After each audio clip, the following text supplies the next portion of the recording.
Hi, everyone. My name is Sarah Gawo. I'm the librarian at the Assyrian Cultural Foundation's Ašur-uballiṭ I Library.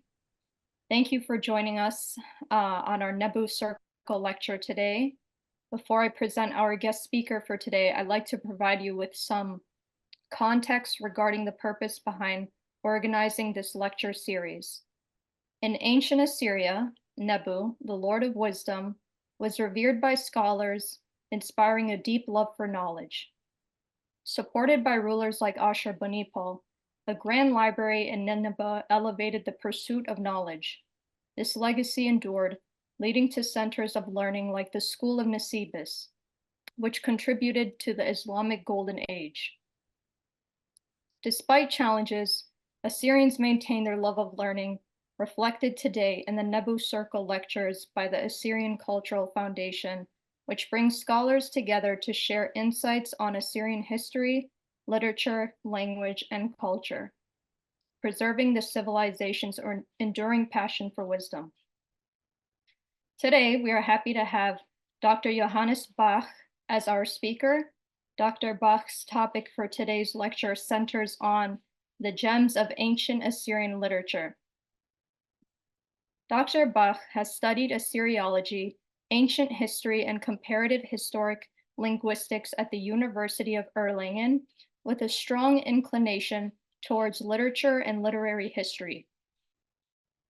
For his PhD at the Free University of Berlin, he studied the transtextual poetics of Assyrian royal narrative texts.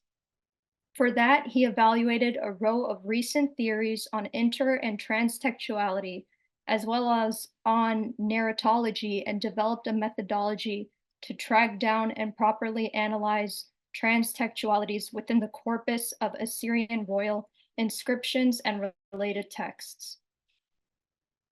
After 3 years as a postdoc in Helsinki, Johannes is now working at the University of Würzburg as a member of James Bergen's Emmy Noether Junior Research Group, the Hittite Annals, Origins, Purpose, and Afterlife. In this capacity, he currently studies Old Babylonian historiographic texts.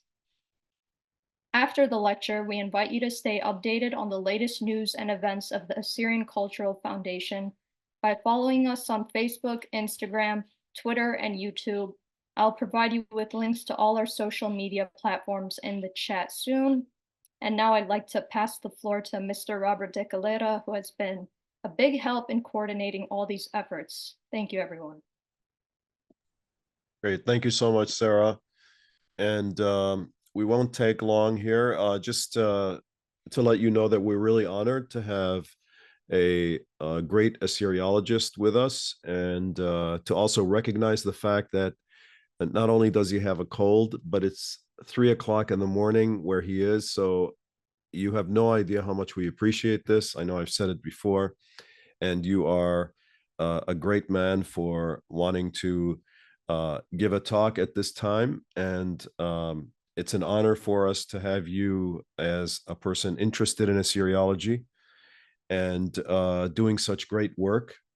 And we're fascinated to hear this tonight. Assyrian literature, as you know, spans many centuries, pre-Christian and Christian and modern. And so we're really looking forward to having you lecture today. And please proceed. Thank you, Doctor, for being here. Thank you very much. It's my honor to contribute to the Nabu lecture series. And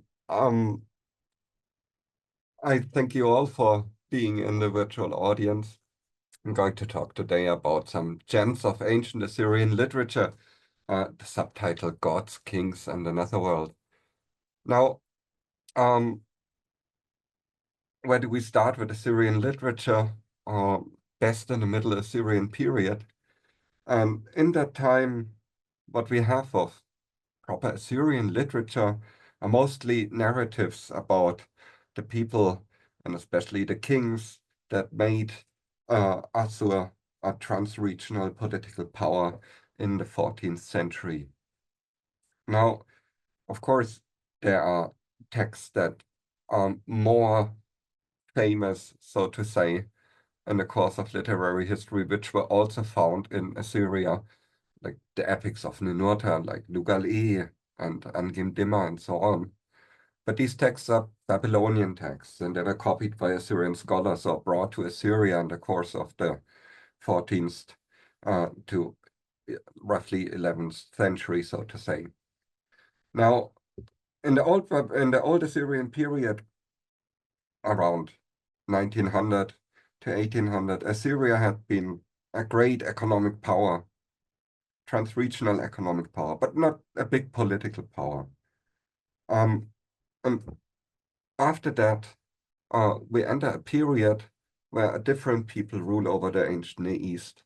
And for that, let me take you quickly to the 15th century BCE. Unfortunately, the change between slides is a bit slow. It should occur any moment.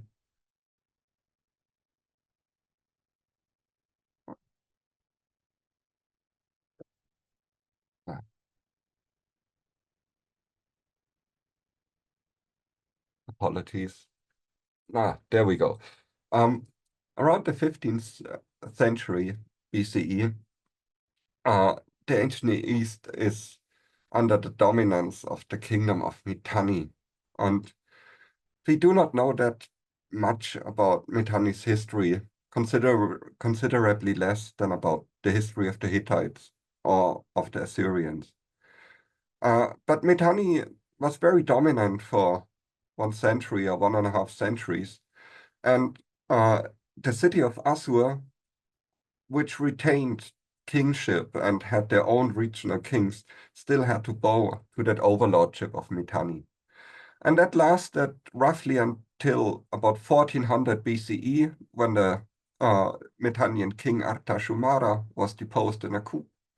And afterwards, Mitanni lost a lot of its power and was significantly reduced in size because its ruling houses all entered infighting about the throne. The Hittites and aspiring Assyrians each supported different pretenders to the throne, and what is left of Mitanni, known as Hannibal, became, so to say, a pawn in the political power play between the aspiring kingdom of Assyria and the by then imperial kingdom of Hatti. Now, around 1350, a guy, an Assyrian king called Ashur-uballiṭ I, made the first substantial territorial gains for that new kingdom that just could shake off the yoke of Mitannian overlordship. And then, over the course of roughly 200 years or 250 years, Assyria expanded into that important trans-regional kingdom of the Middle Assyrian period. Now that's the size of Assyria roughly during the reigns of Tukulti-Ninurta I, which is around 1200 BCE, and then again about 80 years later under Tiglath-Pileser I. Now, as I said at the beginning, Middle Assyrian literature that one would consider Assyrian are largely narratives about the great Middle Assyrian kings, especially the kings Adad-nirari I, Shalmaneser I, and Tukulti-Ninurta I. And besides an increasing development in writing royal inscriptions and later on annals, starting with the reign of Adad-nirari, big poetic works about the deeds of the Assyrian kings were produced. And we know of an epic of Adad-nirari I, and we have a small fragment, epical fragment from his son and successor, Shalmaneser I. But the best preserved Middle Assyrian royal epic is that of Tukulti-Ninurta I, and that's the first text that I want to talk about today. And as you can see from the first 3 slides, Assyria was largely won by the sword.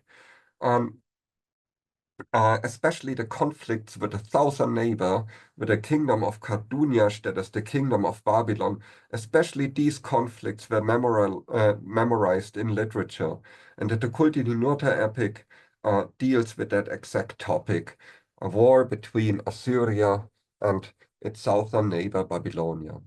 Now, this is the biggest fragment of the Tukulti-Ninurta epic. There are several more, and the text originally consisted of about 800 lines, perhaps more, and roughly 60 to perhaps 70% of the text are somehow known. So more than half of it, but there's definitely a big chunk of it missing. Still, it's the best preserved Middle Assyrian epic, and it deals with a conflict between Tukulti-Ninurta I and his Babylonian counterpart, King Kashtiliash IV.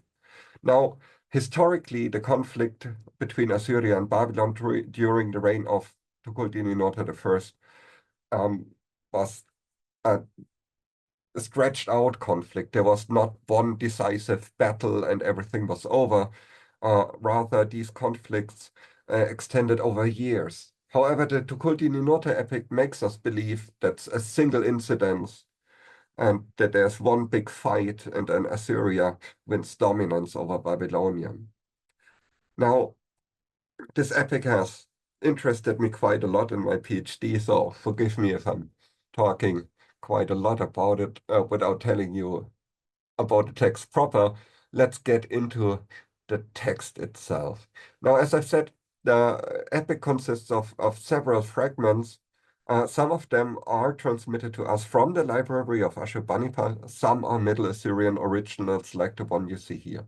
The proper beginning of the epic is preserved only on a Neo-Assyrian fragment, and it shows us that the entire epic is, so to say, dedicated not necessarily to the king, but rather to the deity Assur. Tukulti-Ninurta is nothing but, so to say, its human avatar on earth, and the poem itself is devoted to the god. And it starts at the very beginning, and I'm very convinced that this fragment is the actual beginning of the epic. It starts with a praise of this god Assur. Listen to his praise, the praise of the King of Lords, of the one who is the Lord of the lands, the Assyrian Enlil, another name of the god Assur. I will praise his valor. His strength is supreme. Let his magnificence, I suppose, be spoken of. How exceedingly big his weapons are over his enemies. I will extol the praise of Assur, king of the gods. In the following quite damaged lines, the human protagonist of the epic is introduced for the first time, and the historical events alluded to make it very clear that that protagonist is Tukulti-Ninurta I.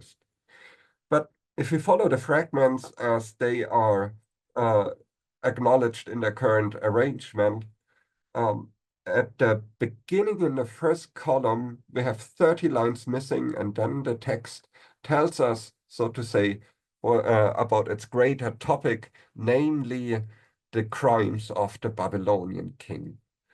And in the first column, roughly starting at line 30, we read that the gods became angry at the betrayal of the emblem of Shamash by the king of the Kassites. Against the transgressor of the oath, Kashtiliash, the gods of heaven and Netherworld set their mind. They were angry at the king, the land, and the people. Now, what we learn here at the very beginning of the epic is that this Kashtiliash guy, he must have done something wrong. The betrayal of the emblem of Shamash usually means on that level betrayal of political contracts and agreements and of state oath and so on. And here the literary construction is that due to these crimes, the gods are angry, and what happens when the gods are angry, they leave their temples and abodes, and likewise so they do that here to Kashtiliash, and is said in the next lines, his lordship, the lord of the world, Marduk, became disturbed, so he forsook Nippur. He would not approach, and then a lost city name, his seat at, a lost temple name, his seat at Dur-Kurigalzu. Marduk abandoned his sublime sanctuary, the city Babylon. He cursed his favorite city, Kar, and the name is broken again. All the other gods follow suit, and Babylonia, so to say, is without any divine protection. But unfortunately, that very first column on that fragment B is badly preserved. And besides that episode about the gods leaving Babylonia, we do not learn much more. On the main fragment in the what is presumed to be the passage following this descriptions of the gods withdrawing their support from Kashtiliash is a description of the protagonist Tukulti-Ninurta. And while you can see here already, without much of the narrative having taken off, that this Kashtiliash must have been quite a suspicious person, Tukulti-Ninurta is quite the opposite. And the epic is quite bombastic in the praise of that king of Assyria. And it says, glorious is his heroism, it's gorgeous the disrespectful front and rear.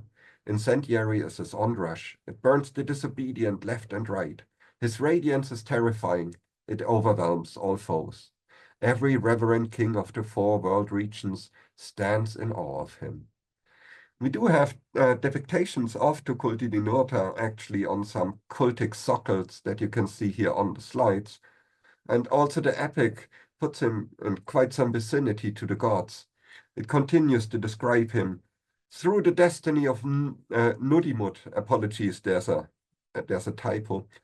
The god's name is Nudimut. His limbs are reckoned as the flesh of the gods. By decree of the Lord of the world, he was cast sublimely from the womb of the gods. He is the eternal image of Enlil. So, Tukulti-Ninurta, his features are described as this divine, but it's important to note that throughout Assyria's history, the Assyrian king always remains a human being. While he is the avatar of the gods on earth, the king remains a human. Now, Tukulti-Ninurta, he is quite impressive, and this is just an extract from a longer description. And then finally, the epic starts with a narrative proper. And as already said, it amalgamates historical conflicts between Assyria and Babylonia into one big story. And every story has a beginning, and the beginning of the main story of the Tukulti-Ninurta epic, as we can see in the next column, is that some Babylonian merchants were sent to Assyria, but obviously these merchants double acted also as spies.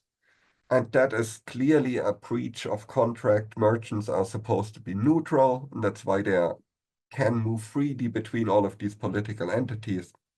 But when they get engaged in political matters, then we have a problem. And Tukulti-Ninurta is quite offended by the fact that obviously Kashtiliash tried to spy on him via these merchants. So it's so to say that that's not the only incident. It's the straw that broke the camel's back. Tukulti-Ninurta now turns to the sun god and the god of justice, Shamash, and he makes a plea to him in which he portrays the evil deeds of Kashtiliash and asks for, what do you say, not revenge, but asks for justice. And I read you a bit from that plea of Tukulti-Ninurta to Shamash. Tukulti-Ninurta speaks to the deity. When our fathers, and he means his predecessors and Kashtiliash's predecessors, so alluding to a longer history of state contracts between Assyria and Babylon. When our fathers made a pact before your divinity, they swore an oath between them and invoked your greatness. But now, why has the king of the Kassites from of old invalidated your plan and your ordinance? He had no fear of your oath. He transgressed your command. He schemed malice. He has made his crimes enormous before you. Judge me, O Shamash. Now, after Tukulti-Ninurta's prayer to Shamash, the epic continues in relaying to us messages that were then exchanged between Tukulti-Ninurta and Kashtiliash. So Tukulti-Ninurta writes to Kashtiliash, hey, you have committed a crime against me, and that's not very good. You should be ashamed. Kashtiliash replies. Tukulti-Ninurta writes again, back and forth. And column 2 and 3 of the epic are largely devoted to these messages. But at the very end, Tukulti-Ninurta comes to a point where he says that like there's no chance of like solving this conflict with diplomacy. Rather, instead, they have to meet in battle now. And Tukulti-Ninurta writes to Kashtiliash, and it's a very interesting passage since it's often quoted in discussions of Middle Assyrian royal ideology. Tukulti-Ninurta writes, I raise aloft therefore the tablet of the oath between us and call upon the Lord of heaven. You have shown forth a crime that gathers us both to the battlefield. When we face one another in battle, let the judgment between us be established. Reconciliation cannot be made without conflict, nor can there be good relations without a battle, so long as you do not relent.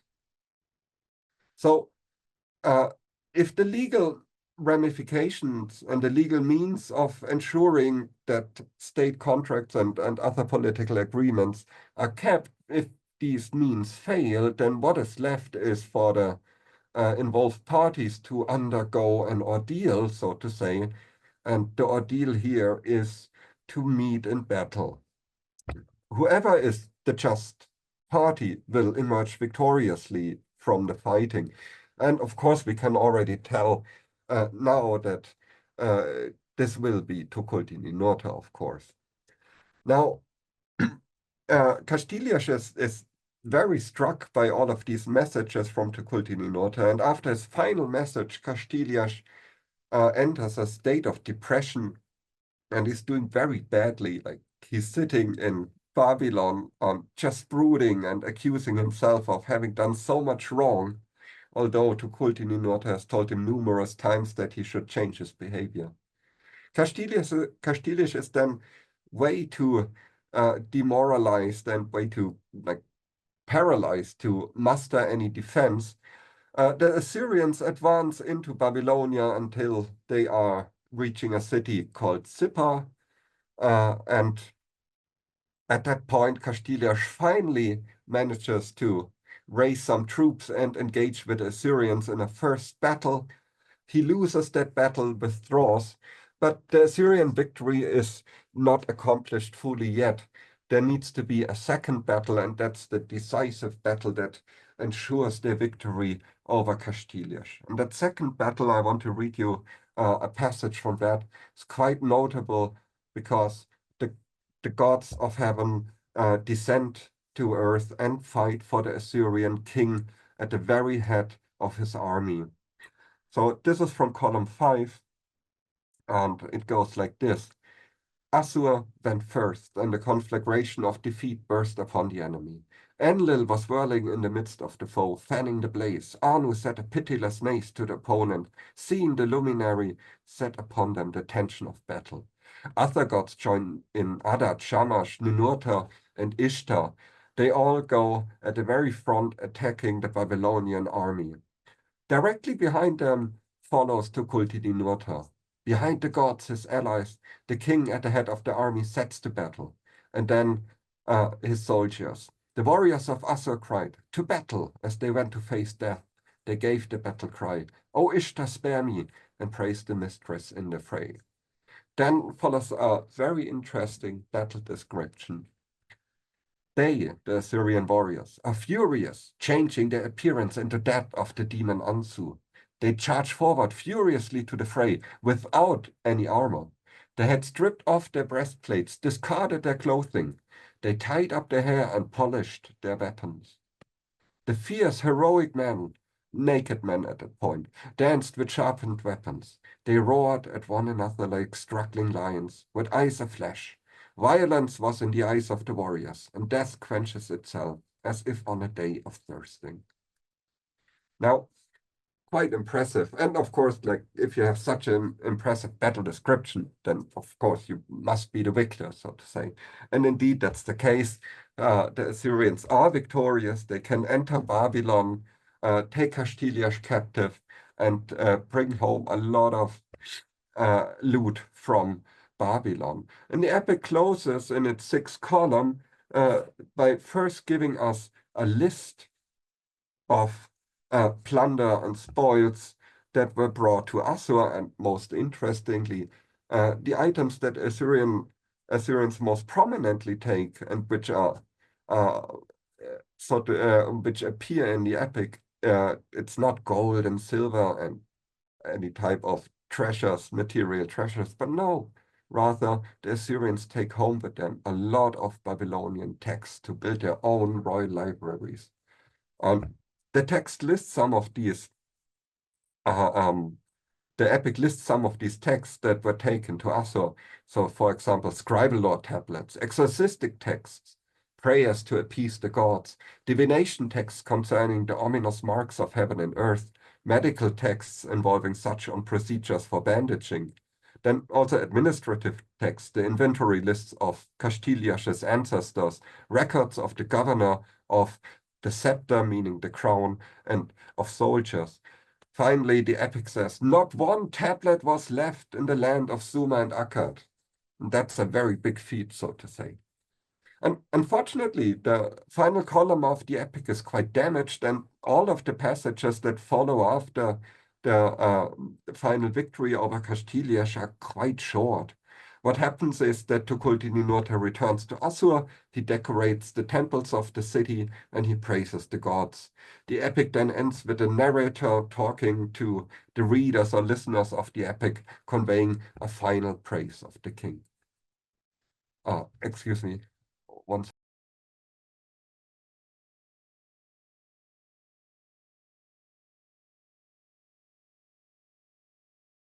Now, the epic of Tukulti-Ninurta, that's from the glorious times of the Middle Assyrian king. But there were not always good times, so to say, for Assyria. After Tukulti-Ninurta I, Assyria enters a period of stagnation with some territorial losses, then again a short period of political and territorial gains, another period of confusion, then in the time of Tiglath-Pileser, the final heydays of the Middle Assyrian kingdom before the region and the state undergo a long period of stagnation and decline. By the end of the 10th century BCE, Assyria is reduced to its core area, so to say, roughly the size that they had at the very beginning of the Middle Assyrian period. And I want to read you next a text of a king of that final period of Middle Assyrian period of stagnation and loss before the Neo-Assyrian period sets in. And the king I want to read a text of, his name is Ashur-nāṣir-apli I. He reigned from 1049 BCE until 1031 BCE. Now, the text that I want to present to you is called the Ishtar prayer of Ashur-nāṣir-apli. We know very little of Ashur-nāṣir-apli I, so we only have a very few royal inscriptions which can be attributed to this king. Perhaps an obelisk, which is quite impressive, might be from his reign, but it's very likely, but the final word in this debate has not been said yet. We know otherwise of a short votive prayer to Ishtar from Ashur-nāṣir-apli, and then we have this very long lament prayer to Ishtar, which you see here on the slide. The text again is attested only in a first millennium copy, again from the library of Ashur-uballiṭ I. It shows actualization of grammar and spelling, but we assume usually that a Middle Assyrian original was faithfully transmitted throughout 5 centuries, so to say, 4 centuries. Now, what is very interesting with this text is that it's, so to say, the complete opposite of the Tukulti-Ninurta epic, where the Tukulti-Ninurta epic is bombastic and glorious and celebrating. This text is very personal, and the king is in a very different state of mind. It's one of the very rare texts where we feel as if we would have a personal connection to that historical figure, which is so remote in time to us. So let me read you a few lines from that prayer. What is it about? Ashur-nāṣir-apli, in that entire prayer, Ashur-nāṣir-apli I speaks to the deity Ishtar. And he starts the prayer in the first 15 lines as follows. I, Ashur-nāṣir-apli, will tell you of the misery that befell me. To the creatress of wisdom, the praiseworthy goddess, to her who dwells in Imashmash, I shall tell of myself. Ishtar, whose part is to keep alive, I will set forth before you all the anxieties that I undergo. May your ear turn to my very utterance. May your feelings take pity on my ailing speech. Look upon me, mistress, how I am turned, means twisted by fate, shall make your heart sorrowful. Now, then the supplicant introduces himself properly, and he tells us, I'm Ashur-nāṣir-apli, your ailing servant, humble, revering your divinity, responsible, your beloved, who ensures your divine sustenance, who unfailingly provides your food offerings. I am the son of Shamshi-Adad IV, a king who revered the great gods. I was formed in the mountains unknown to you, lady. I was not mindful of your dominion. My prayers were not continual. The people did not know me, nor did they confront your divine presence. These lines sound kind of cryptic, but they might actually allude to a political event from one generation before, when Shamshi-Adad IV deposed of the actual king of Assyria, who was a nephew of him, and put himself on the throne. So there's an interdynastic change of the royal lineage, so to say. And it's generally assumed that these lines allude to this originally non-royal, or not to say non-royal, but not in line for the throne origins of Ashur-nāṣir-apli I. And indeed, in the next line he says, yet it was you, Ishtar, terrifying dragon of the gods, that appointed me to your desire and wished that I should rule. You took me from the mountains and named me to be shepherd of the people. And then in the following lines, Ashur-uballiṭ describes quite in detail how he cared for all the gods and for Ishtar in Assyria. It was I who repaired the ruined sanctuaries. I rebuilt the damaged divine images and restored them to their places. I ensured the divine allotments and sustenance forever. And this goes on for quite a while. But then suddenly Ashur-nāṣir-apli, enters a proper lament. And he says to Ishtar, in what way have I neglected you that I should draw upon myself such hardship? You have blanketed me with disease. Why, I am at my last gasp. Constantly I pray to your ladyship. I sob before your divinity. I'm constantly in a state of anxiety. I abide in darkness. Now, many of these expressions are, so to say, literary chiffres for describing proper depression, actually, especially sitting in darkness. Or also, 400 years later, Asahadon will basically do the same. For how long, mistress, Ashur-nāṣir-apli continues, have you afflicted me with this indeterminable illness? And you can see this lament takes up over 30 lines. So Ashur-nāṣir-apli is really complaining about how miserable he is to Ishtar. And all he can do towards the very end of the prayer is to ask for her support. And his final prayer is quite nice to read. And he says, a final time, I am Ashur-nāṣir-apli, in despair, who reveres you. Look upon me. Let me pray to your divine ladyship. You who were angry, take pity on me. May your feelings be eased. May your ever benevolent heart grow pained on my account. Drive out my illness, remove my debility. Have pity on your favored viceroy who never wavers. Banish his despair. And then he promises, I will praise your divinity forever. I will magnify the noble among the gods of heaven and netherworld. So this prayer gives us quite a different view on the Middle Assyrian kings. They were, of course, just normal people. They also had their own problems and so on. Not all of them were great warrior kings and conquerors, so to say. Some like Ashur-nāṣir-apli I, they must have experienced their own personal problems. Well, it will still take a long century after Ashur-nāṣir-apli I before the Middle Assyrian and before the Neo-Assyrian period begins. By the beginning of the Neo-Assyrian period, the kingdom had been reduced in size quite a bit, but then two kings, Ashur-nāṣir-apli II and his son Shalmaneser III, establish Assyria again as a significant trans-regional political power. However, after Shalmaneser III, Assyria again enters a period of at least stagnation, so to say. And from that early Neo-Assyrian period, we do not have that much literature. There are actually only two proper royal poems transmitted to us, one of Ashur-nāṣir-apli II and one of his son Shalmaneser III.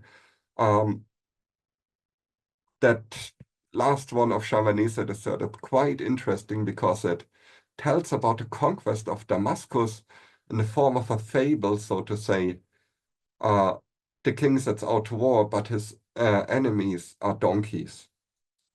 But I would take you for the second half of this talk to the Neo-Assyrian period, and that's roughly the extent of the empire. And at the time, Assyria is an empire that it had under the Sargonids. The Sargonid period starts roughly in 745 BCE, and the Neo-Assyrian Empire will last for about 140 years. Now, as you all know, one of the last great kings of Assyria was Ashur-uballiṭ I, and he built a gigantic library which was supposed to hold all the knowledge of the world in one place. Here you see some tablets from the library of Ashur-uballiṭ I as they were on display in the British Museum a few years ago. So, from two texts from the Neo-Assyrian period, which are not royal narratives. In the first millennium, and especially in the Sargonid period, we have much more diverse, proper Assyrian literature texts that we can would rather identify as Assyrian creations. And I've selected two of the, in my opinion, most interesting ones of them. The first, however, is not from the library of Ashur-uballiṭ I, but rather it's from the city of Assur, where it comes from a private library of the head Assur priest, the head priest of the Assur temple. The text is called nowadays The Underworld Vision of an Assyrian Prince.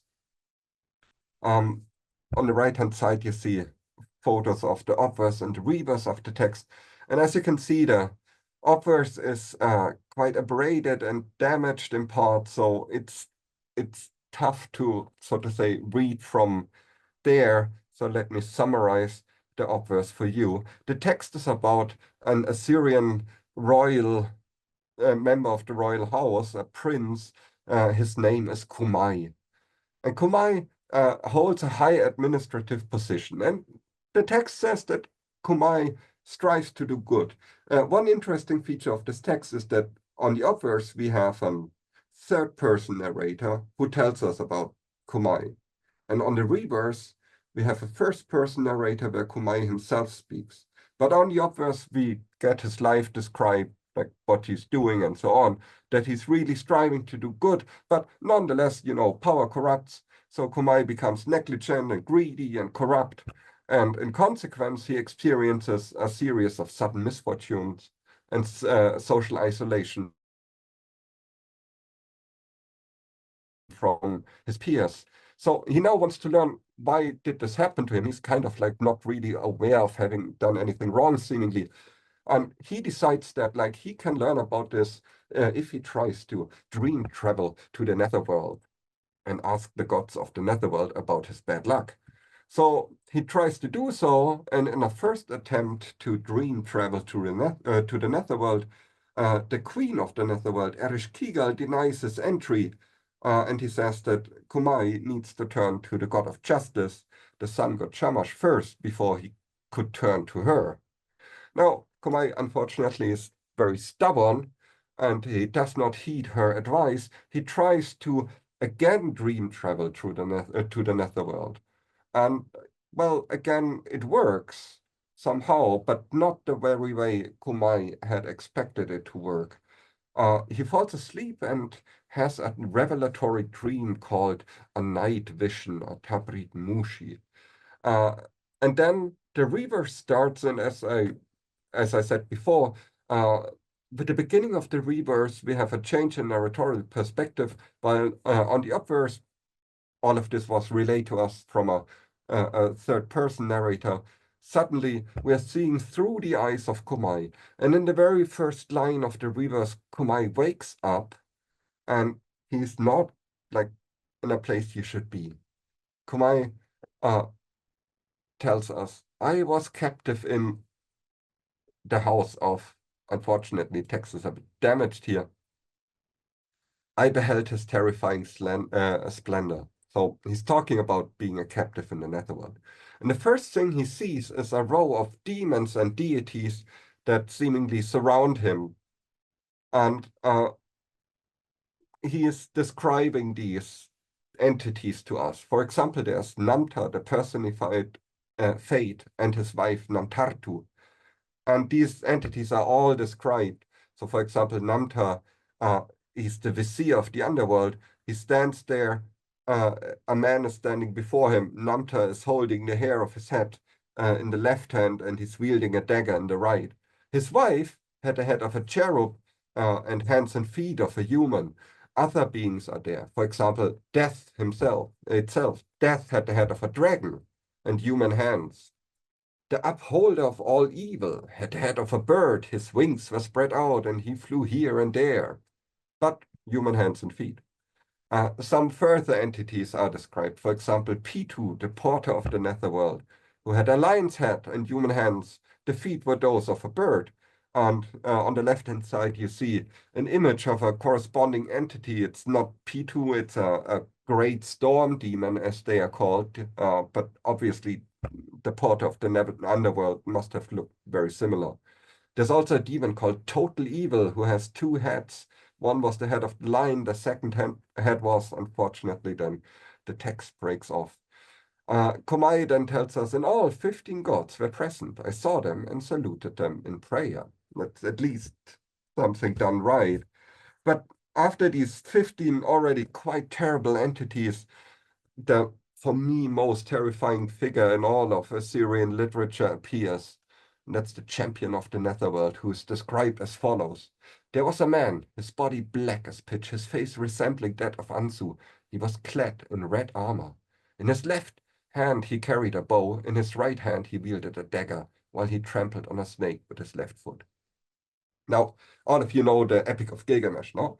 So it's about Gilgamesh and Enkidu, and the two greatest heroes of Mesopotamia, no? So if you put Gilgamesh first, okay, then Enkidu is still the second greatest hero of Mesopotamia at all. But in the 12th tablet of the Epic of Gilgamesh, this very same champion of the Netherworld appears, and he overpowers Enkidu with ease. The Epic of Gilgamesh said that Enkidu was capsized like a boat, and then this red and black warrior takes Enkidu and drags him down to the Netherworld. And the very same being is now seen by Kumai, and that's absolutely terrifying. But it gets even worse, because behind the champion of the Netherworld, of course, there's the king of the Netherworld, King Nergal. And Kumai tells us, when I raised my eyes, I saw the valiant Nergal seated on a regal throne, apparelled with a royal tiara. With both hands he grasped two grim maces, each with two heads of divine lions. Lightning was flashing. The Anunnaki, the great gods, knelt to his right and left. The Netherworld was full of terror. A mighty silence lay before the crown prince. And the crown prince here is Nergal. He took me by my forelock, pulled me in front of him. I looked at him and my bones shivered. His grimly luminescent splendor overwhelmed me. I kissed the feet of his great divinity and knelt down. Then I stood up while he looked at me, shaking his head. It does not really look good for Kumai. Because what follows is that Nergal comes to a verdict, and his verdict is death. Nergal raised his voice, crying out like a howling storm in fury against me, and drawing towards me the scepter, which is so fitting to his godhead, and which is as dreadful as a viper, to kill me.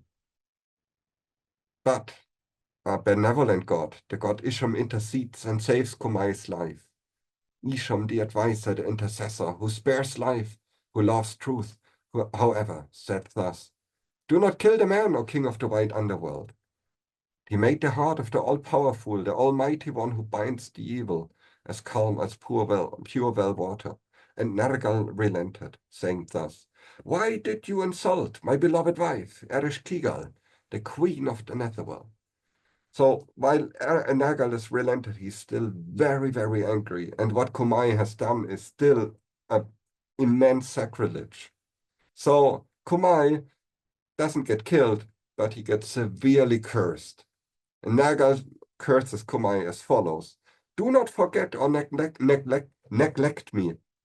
Then I will not pass a verdict of annihilation on you. But on the command of Shamash, may distress, acts of violence, and rebellion together blow you down so that by the oppressive clamor, sleep may not come to you." And it's quite interesting that Nergal condemns Kumai to eternal sleeplessness, because it was in his sleep, in his dream, that Kumai acquired knowledge that he supposedly should not have.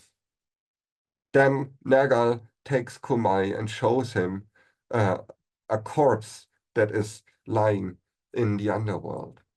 And he tells him, "Kumai, this corpse which lies buried in the underworld is that of the proud shepherd who fulfilled the wishes of my father Assur, the king of the gods, the king who from east and west made all the lands be looked upon as booty, who ruled everything.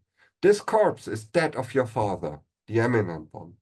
It's quite likely that in that situation, that father of Kumai is Sennacherib. "Whoever may have closed his ear to his speech, tasted the forbidden, trampled on the consecrated, the luminous splendor of his terrifying majesty will throw you down instantly until you are nothing but wind." So poor Kumai. So it's a lot for him. And then finally, Nergal discharges Kumai from the Netherworld, and he tells him, "May this word be set like a thorn in your heart. Go forth to the upper world until I think of you," he said to me. And then the text closes by reverting from Kumai's narratorial perspective to that of the third-person narrator again, just as Kumai wakes up. But unfortunately, he wakes up to his own personal netherworld on Earth. The text says, "I woke up," and then we have to change the narratorial perspective, "and like a man who has led blood, who roams alone in a reed thicket, whom a runner catches up with, so that his heart pounds, or like a just matured young boar who has mounted on his mate, and whose innards inflate so that he gives out wind from his mouth and backside. He, Kumai, became inflamed with lamentation and called out, 'Woe, my heart!' He flew into the road like an arrow, scooped up into his mouth the dust from the street and square, continually letting out terrified shrieks. 'Woe is me!' He cried, 'Why have you decreed this for me?' And in his pain, he praised before the peoples of Assyria the mighty deeds of Nergal and Ereshkigal, who had come to the aid of the prince." So it's quite a dramatic text and quite horrifying. And actually, it properly reads like one of the very first horror stories at all. It's a text that I found extremely fascinating for many, many reasons. But apologies once more.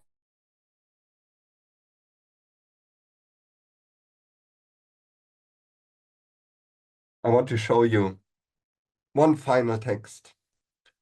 And it's a tablet that was found in Ashur-uballiṭ's library, very small tablet. And the text that it carries is called the Assyrian Elegy. It's one of the most beautiful texts of Assyrian literature, especially of the first millennium. Just as the story of Kumai is quite horrifying. This text is very sad. I'm already now sorry to present a very sad text to you as the final text, but then again, it's one of the most beautiful texts written in Akkadian. However, I'll read to you some of it in translation. The text is a dialogue between a husband and his wife. However, the wife is not in the land of the living anymore. And the text starts in the obverse with the husband speaking. And he says, "Why are you cast adrift like a boat in midstream? Your crossbars broken, your toes cut, your face is wheeled, you cross the river of the inner city." And then the deceased wife replies, "How could I not be cast adrift? How could my toes not be cut? On the day I bore fruit, how happy I was. Happy was I, happy my husband. On the day of my labor pains, my face was overcast. On the day I gave birth, my eyes were clouded. My hands were opened in supplication as I prayed to Belit-ili, the mother goddess." So seemingly, this poor woman has died in childbed, and she prays to Belit-ili. "You are the mother of those who give birth. Save my life." But it's all in vain, unfortunately. When Belit-ili heard this, she veiled her face.